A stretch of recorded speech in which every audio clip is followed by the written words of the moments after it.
fierce opposition from oil company lobbyists who kind of like things the way that they were, we broke their monopoly on power and resources. As governor, I insisted on competition and basic fairness to end their control of our state and return it to the people.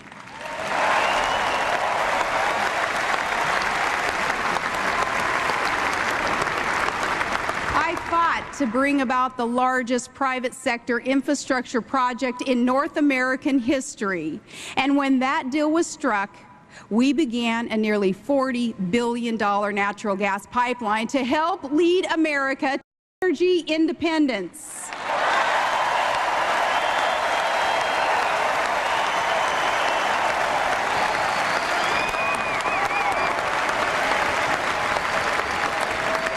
That pipeline, when the last section is laid and its valves are open, will lead America one step farther away from dependence on dangerous foreign powers that do not have our interests at heart. The stakes for our nation could not be higher. When a hurricane strikes in the Gulf of Mexico, this country should not be so dependent on imported oil that we're forced to draw from our strategic petroleum reserve. And families cannot throw more and more of their paychecks on gas and heating oil. With Russia wanting to control a vital pipeline in the Caucasus and to divide and intimidate our European allies by using energy as a weapon, we cannot leave ourselves at the mercy of foreign suppliers.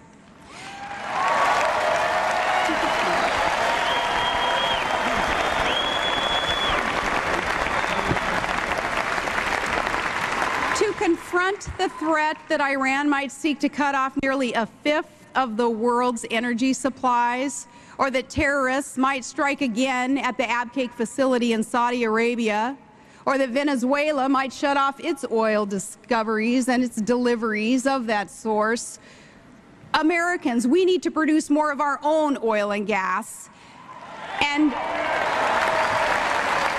take it from a gal who knows the North Slope of Alaska.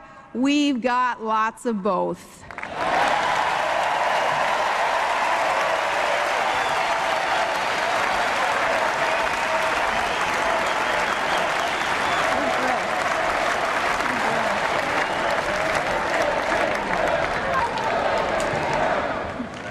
Our opponents say again and again that drilling will not solve all of America's energy problems, as if we didn't know that already. But the fact that drilling, though, won't solve every problem is no excuse to do nothing at all.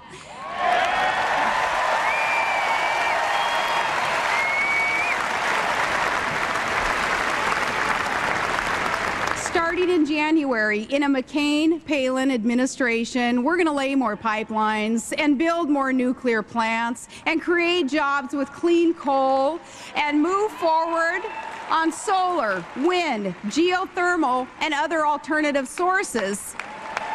We need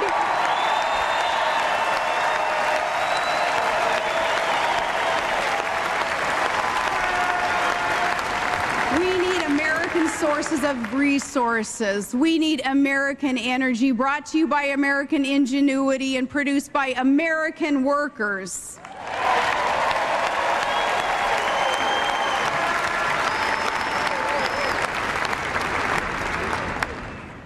And now I've noticed a pattern with our opponent, and maybe you have too.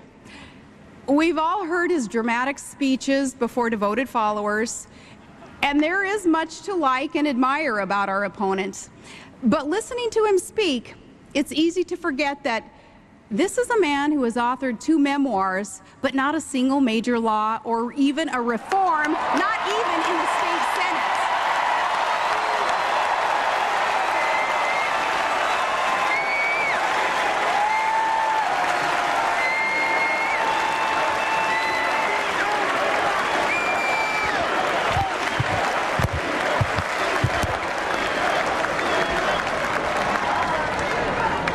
This is a man who can give an entire speech about the wars America is fighting and never use the word victory except when he's talking about his own campaign. And 2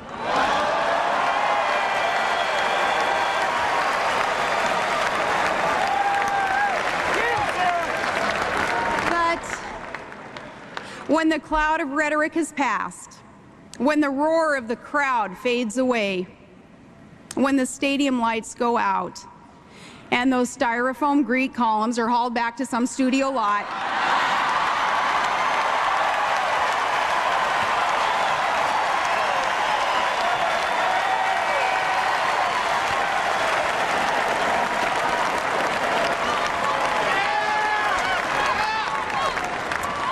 when that happens, what exactly is our opponent's plan? What does he actually seek to accomplish after he's done turning back the waters and healing the planet? The answer is to make government bigger and take more of your money and give you more orders from Washington and to reduce the strength of America in a dangerous world. America needs more energy. Our opponent is against producing it. Victory in Iraq is finally in sight, and he wants to forfeit. Terrorist states are seeking nuclear weapons without delay. He wants to meet them without preconditions. Al-Qaeda terrorists still plot to inflict catastrophic harm on America, and he's worried that someone won't read them their rights.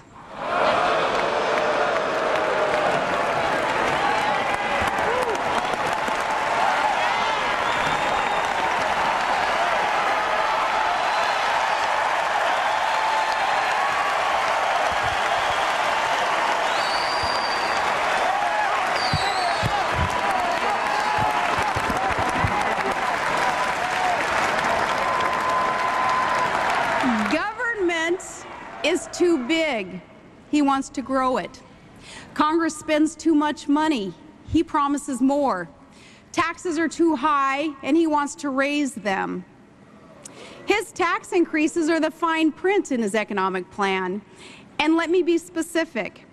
The Democratic nominee for president supports plans to raise income taxes and raise payroll taxes and raise investment income taxes and raise the death tax and raise business taxes and increase the tax burden on the American people by hundreds of billions of dollars.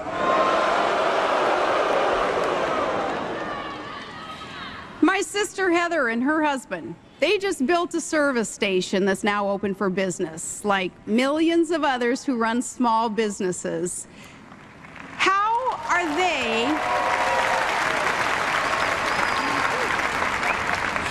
going to be better off if taxes go up? Or maybe you are trying to keep your job at a plant in Michigan or in Ohio. Or you're trying to create jobs from clean coal from Pennsylvania or West Virginia. You're trying to keep a small farm in the family right here in Minnesota. How are you going to be better off if our opponent adds a massive tax burden to the American economy? Here's how I look at the choice Americans face in this election. In politics, there are some candidates who use change to promote their careers. And then there are those, like John McCain, who use their careers to promote change.